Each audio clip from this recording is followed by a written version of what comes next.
Hello my friends, welcome back to my channel. Amy Esther here, and today is my November health update. If you've been following along, then you may know that I did a weekly pregnancy update throughout my whole pregnancy, and you guys asked for more updates, so I decided that every month I would do a health update because I have several chronic illnesses, as you probably know if you're here on my channel, and my health is always changing. When I first thought about doing a monthly health update, I thought, is that much going to change every month? But honestly, it really does. It just changes so much every month. New things happen. I find new treatments. I find new things that help. I find new things that make me worse. And sorry, I'm getting distracted. My neighbor is climbing a tree. Okay. Anyway, and there's just always something new and different about my health. So this month is no exception. Lots has happened this month. In fact, I don't even know where to start.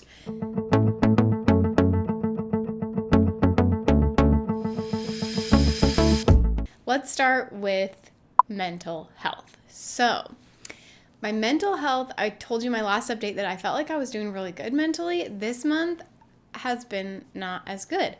I feel like I've been dealing with some postpartum anxiety. I have been so anxious this month, and it gets much worse in the middle of the night and bedtime. I have been terrified to go to bed. So I think I've mentioned this before, but I feel like I need to do a whole video about it because there's just so much to it. But I have struggled for a long time with night terrors, and in fact, I didn't get very many until all of my chronic illnesses started, so I feel like it's something to do with that. But I have had night terrors for a long time, and basically what happens is I'll be sleeping, and in my sleep I sort of half wake up where I open my eyes but I'm still dreaming, if that makes sense. And so I will open my eyes and I will see things in my room. For example, I will see things falling. I'll see the ceiling falling, or I will see a dresser falling over on my husband, or I will see spiders crawling up the wall, or I'll see a person, which is probably the most terrifying. I see a person coming towards me in my bed, and I scream, obviously. Or if I feel sometimes I'll see snakes in my bed or something, and I'll jump out of bed. I will actually jump out of my bed, or I'll scream, and it of course will wake up my husband. And I think he needs to be in the video when I talk all about these, because we need to go into more detail. But it definitely affects him as well.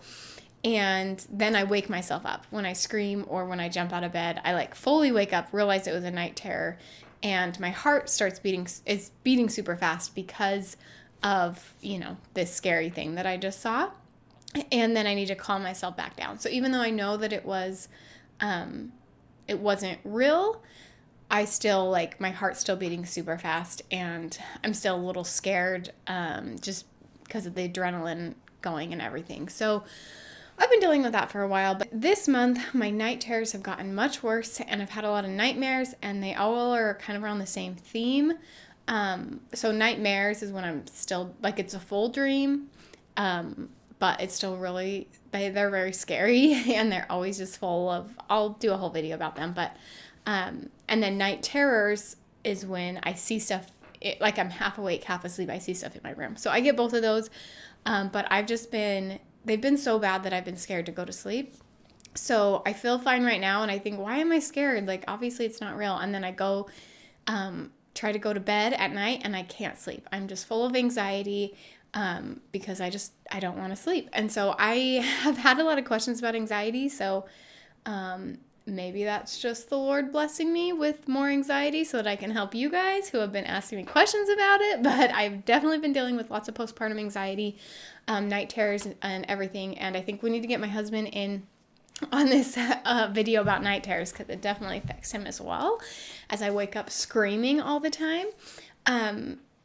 But the point is, I have had a lot of anxiety, mostly at night.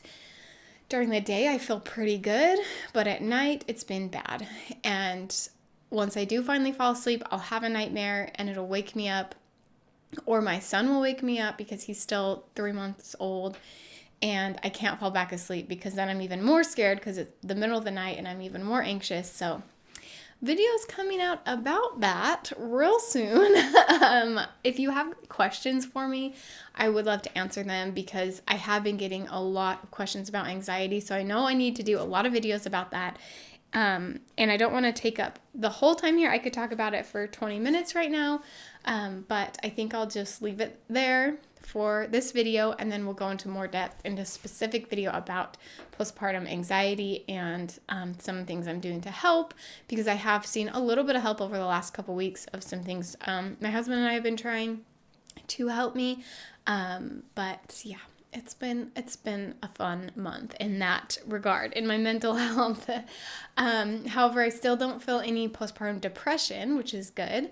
I feel overall very happy during the day. At night, I'm just very anxious. And yeah, so that is my mental health. Physical health has also been a roller coaster this month. Wow, what a month, you guys. This might be a long video because so much has happened. But I have had really bad migraines, and I'm pretty sure they are a combination of a few things. One would be not getting enough sleep at night because anxiety and babies, which is funny because my baby he doesn't wake up usually till 6 in the morning. So now he's sleeping better and I'm sleeping worse because anxiety, it's the worst. So anyway, yeah, been not getting very good sleep. Also, I'm nursing, and I have a very bad tendency to look at my babies when I nurse, which hunches me over, and I'm like hunched over looking at my babies. And also picking up babies. I have a toddler and a newborn. And so just picking them both up multiple times a day, I think that is causing more stress on my shoulders and my upper back, because that is where all of my migraines are coming from. And I had one for like 2 days straight that just did not get better.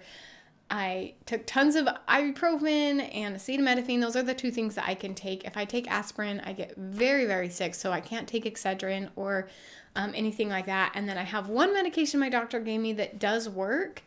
It's the only prescription migraine medication I found that doesn't make me sick. And you have to take it when it starts. But when this big, long migraine started, of course, it started in the middle of the night.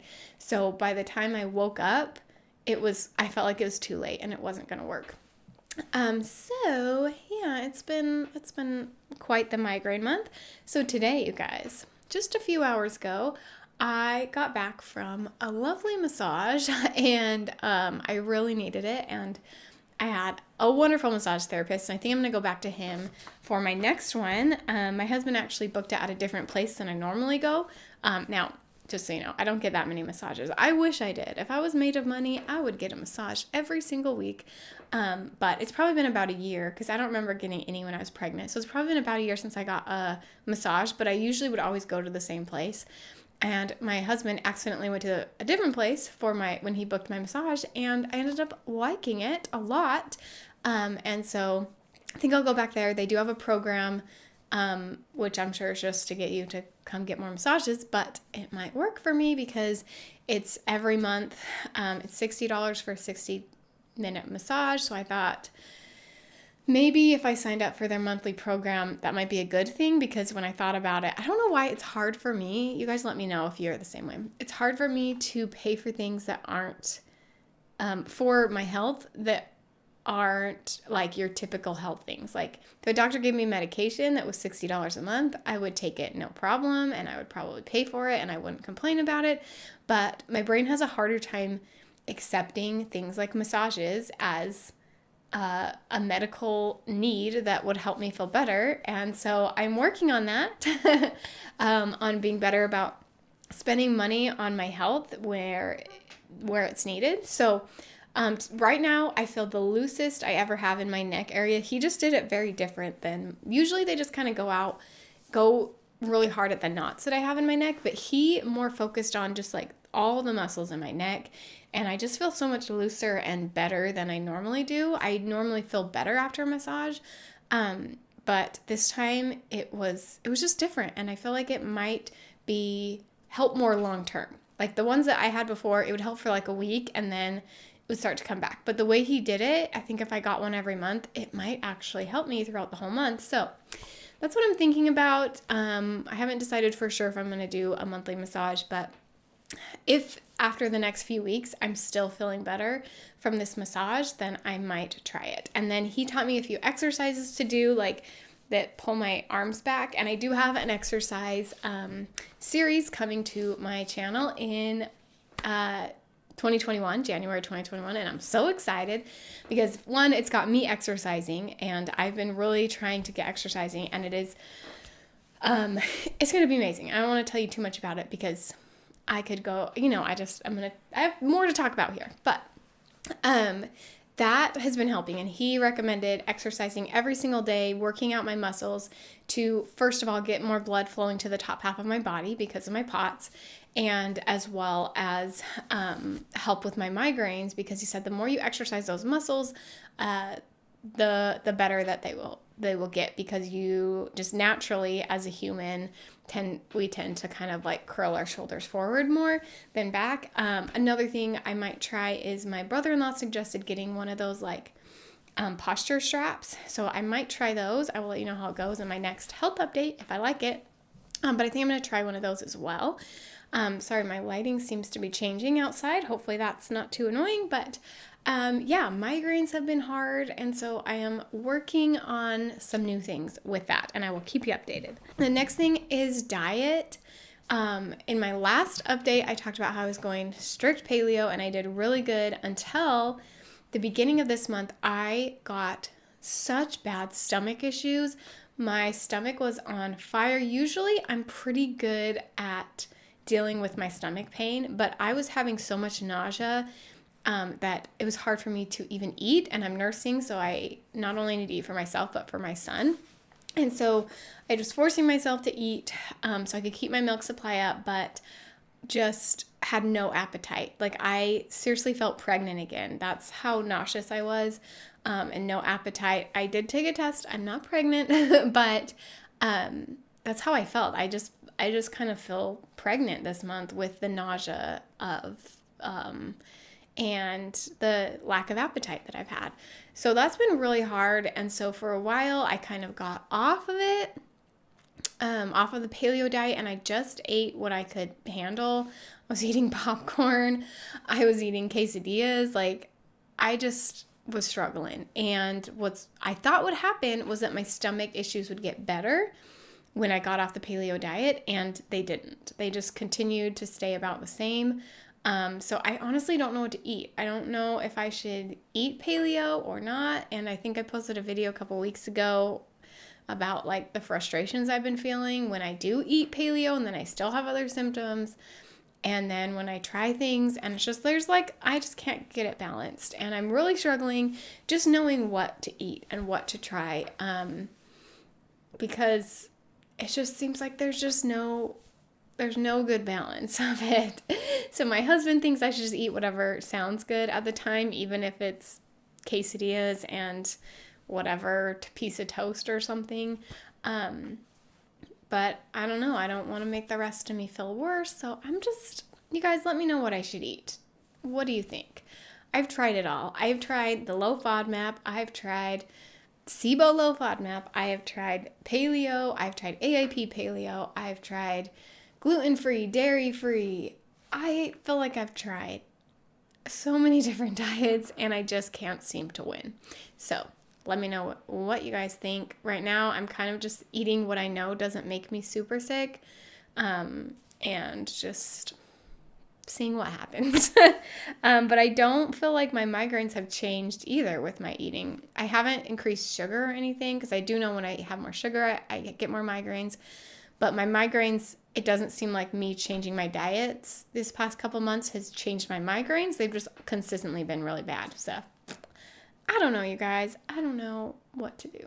Oh man, I really thought we were almost done, and there's just still so much to talk about. So next thing is I went to my doctor. If you watched my last vlog, it was posted last Thursday.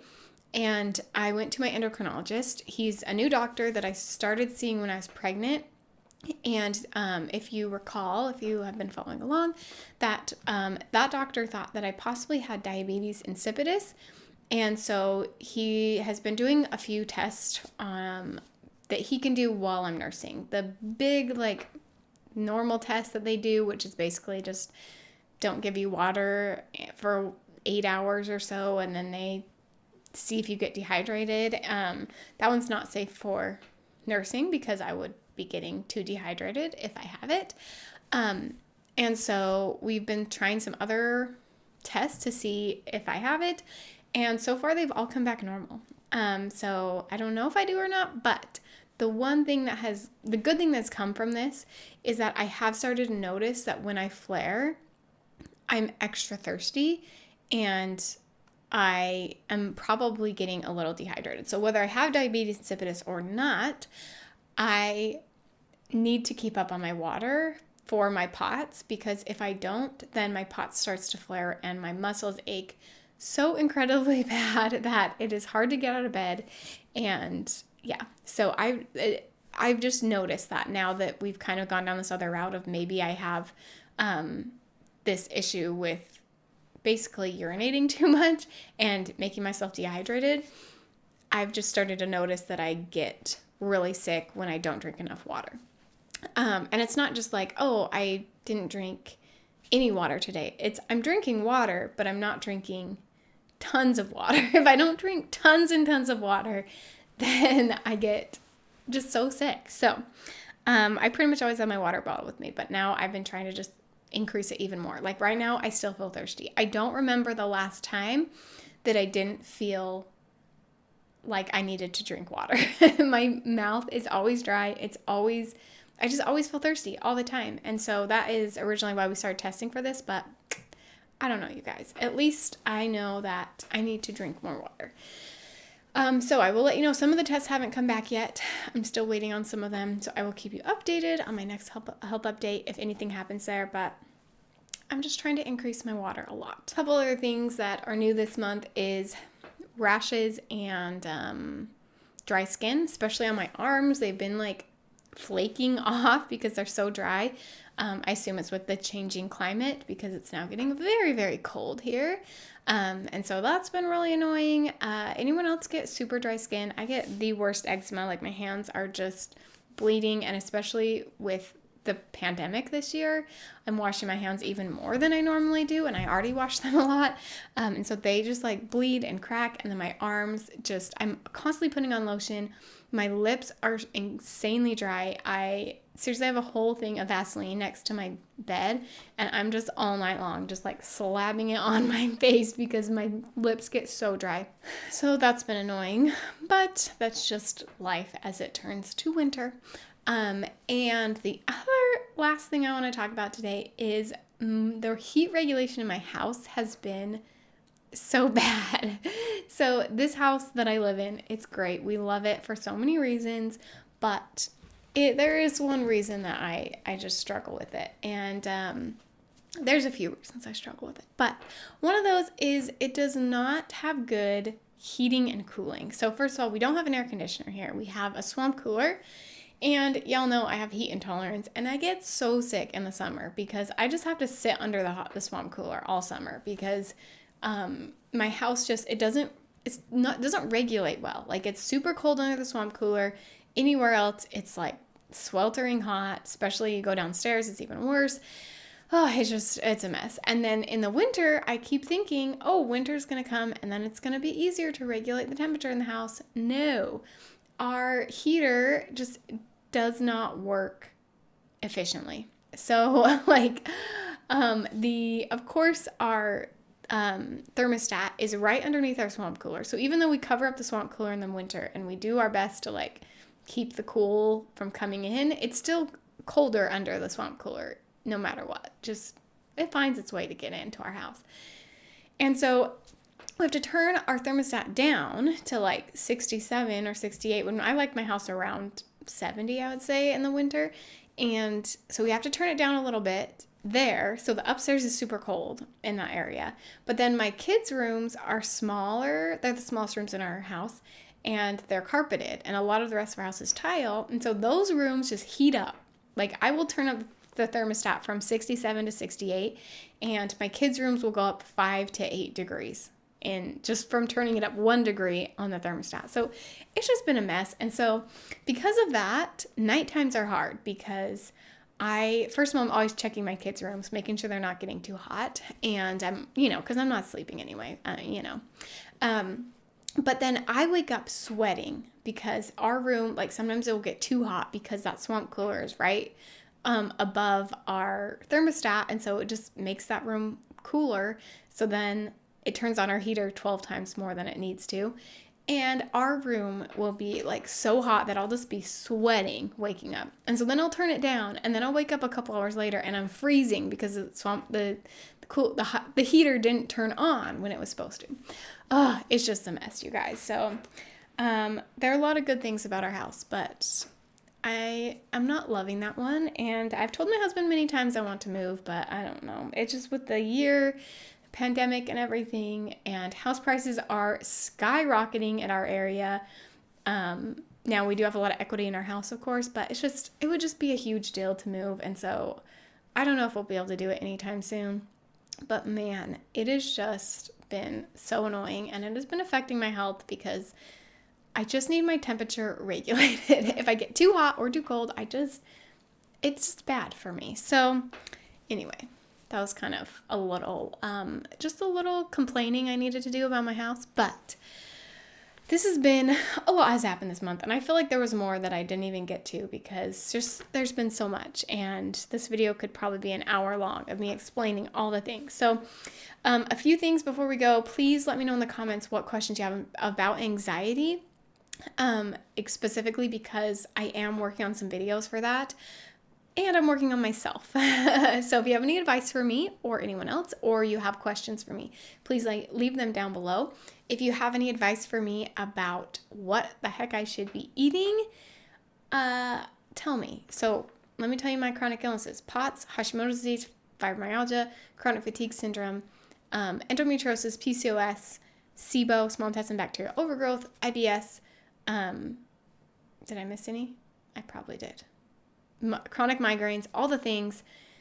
I think I have more. I don't know. Check in the description below if I miss anything. But with all those chronic illnesses, tell me what you suggest I eat. What diet do you eat? 2021, I want to try different diets. I want to try different things because I feel like I thought I had it figured out. And now I'm like, I don't know if paleo is the best diet for me. It's just not really working out. My stomach hates it so much. So let me know that. And then let me know if you have any advice for migraines.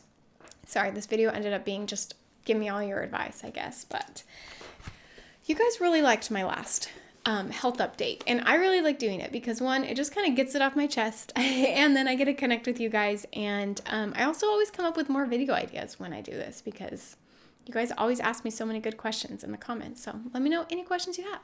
I will stop rambling and finish this video. And I will see you guys for another video this week. And thanks for watching.